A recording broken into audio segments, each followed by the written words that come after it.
Seorang gadis Tim remaja pelajar kini Olimpiade sukses Seorang siswa menginspirasi SMA di dan Boyolali, menjadi Jawa atlet Timur skateboard berhasil profesional mengharumkan dan berhasil prestasi mengharumkan luar nama biasa bangsa dengan di Asian Games melanjutkan 2018 sebagai pendidikan atlet di peraih 7 medali termuda. universitas ternama dunia sekaligus. I feel so grateful that I can be involved in this project because I can contribute to the society that I can.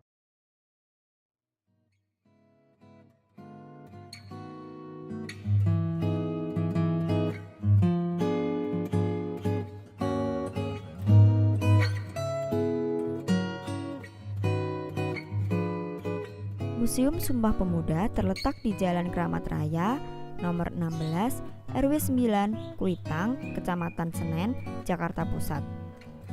Museum ini sangat strategis karena berada di dua persimpangan jalan yang membuat kita mudah untuk mengakses. Di Museum Sumpah Pemuda ini, kita bisa tahu peristiwa pergerakan dan perjuangan kemerdekaan yang bisa kita lihat melalui koleksi yang dipamerkan di setiap ruangan museum.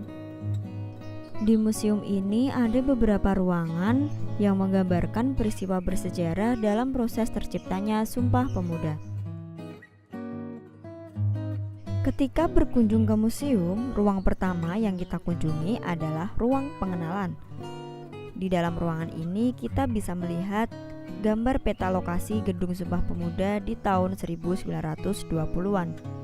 Dulunya gedung ini terletak di Jalan Kramat Raya nomor 106 Weltevreden, sebuah wilayah bagian dari Batavia yang sekarang kita sebut Jakarta.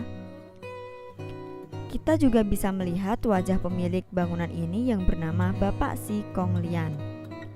Selain itu, ada juga display timeline perjalanan Sumpah Pemuda sampai dengan diputuskannya peringatan Hari Sumpah Pemuda oleh pemerintah. Selanjutnya adalah ruang pemuda berjuang dalam organisasi. Di ruang ini, pengunjung belajar tentang organisasi-organisasi pemuda sebelum Sumpah Pemuda. Salah satunya adalah Budi Utomo. Setelah berdirinya Budi Utomo, muncul organisasi-organisasi pemuda yang lain. Namun organisasi ini bersifat kedaerahan. Oleh karena itu dinamakan Jong Java, Jong Sumateranan Bon, Jong Batak Bon, Perhimpunan Indonesia, Jong Islaminten Bon, dan Pemuda Kaum Betawi. Di ruangan ini juga disajikan karya pemuda seperti surat kabar dan majalah yang dihasilkan oleh para pemuda pada waktu itu. Selain itu, kita juga melihat ada beberapa lambang dari masing-masing organisasi. Selanjutnya adalah ruang Kongres Pemuda 1. Di sini ada berbagai koleksi sejarah Kongres Pemuda 1 dan organisasi-organisasi yang ada di tahun 1926. Ada Perhimpunan Pelajar-Pelajar Indonesia atau PPPI dan Partai Nasional Indonesia atau PNI. Kemudian di sini juga ada patung yang mengisahkan pada saat rumah ini masih menjadi tempat kos, di ruang inilah para pemuda belajar dan berdiskusi.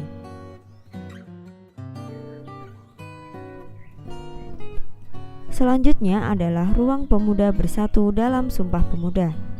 Ini adalah ruang yang sangat penting. Disinilah Kongres Pemuda II menghasilkan Sumpah Pemuda dan pertama kalinya lagu Indonesia Raya dinyanyikan di ruangan ini. Terdapat diorama patung peserta Kongres dan W.R. Supratman yang sedang memainkan biola. Terdapat pula miniatur peristiwa Kongres Pemuda II. Kemudian tepat berada di samping miniatur, terdapat hasil keputusan Kongres Pemuda II yang ditempel di dinding ruangan. Di sini juga kita bisa melihat sosiodrama berkaitan dengan Sumpah Pemuda. Ketika kita datang langsung, kita bisa menyaksikan sebuah film yang menggambarkan bagaimana sih situasi Sumpah Pemuda saat itu.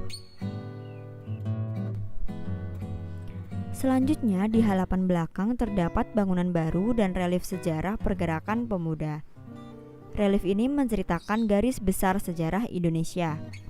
Apabila diurutkan, relief paling kiri ini menceritakan organisasi-organisasi pergerakan nasional. Selanjutnya peristiwa Sumpah Pemuda, lalu proklamasi kemerdekaan, G30 SPKI, dan masa reformasi. Tepat di seberang relief terdapat dua ruangan yang disebut Ruang Pemondokan Kramat 106. Di ruangan ini kita bisa menjumpai sejarah rumah kos Kramat 106 dan ada juga koleksi benda-benda kuno milik Bapak Sikonglian. Bapak Sikonglian ini sangat berjasa dalam Sumpah Pemuda. Beliau mempersilahkan rumahnya untuk para pemuda agar berkumpul dan berdiskusi di rumahnya. Kita juga bisa mengetahui lebih dalam tentang bagaimana sejarah rumah kos Kramat 106 sampai dijadikannya Museum Sumpah Pemuda.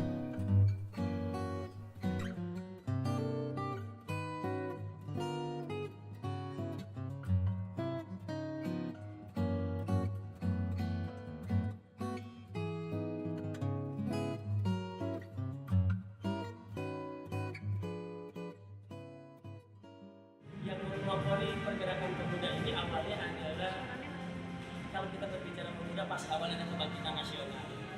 Kebangkitan yang dipelopori oleh para pelajar Stovia yang sekarang bangunannya menjadikan museum.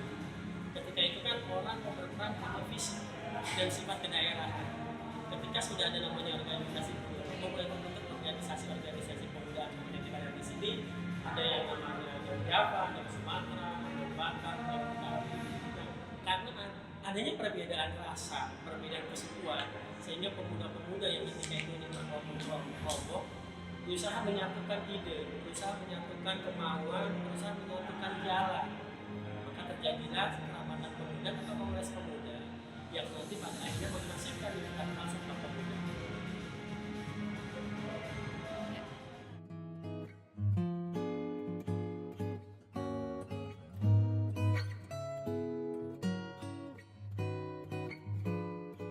Tidak bisa mengatakan berdirinya ya, tapi intinya gini, ketika bangunan itu mempunyai kisah dan bisa diabadikan, kita mengangkat itu menjadi sebuah museum. Prosesnya cukup panjang, karena kan tadinya sebelum dikelola Kementerian Pendidikan dan Kebudayaan, ini kan dikelola oleh yayasan-yayasan, dan ini juga kebetulan rumah tinggal pribadi.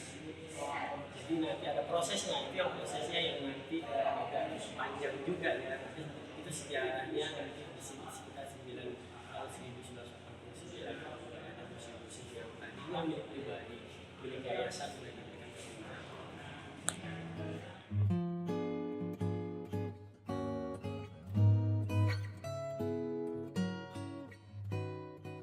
memaknai Sumpah Pemuda, ya pemuda yang punya makna. Kalau kita tidak bisa mengatakan, karena setiap orang bisa menginterpretasi sendiri apa sih Sumpah Pemuda dengan bangsa Indonesia, dengan bangsa Indonesia, dengan bahasa Indonesia.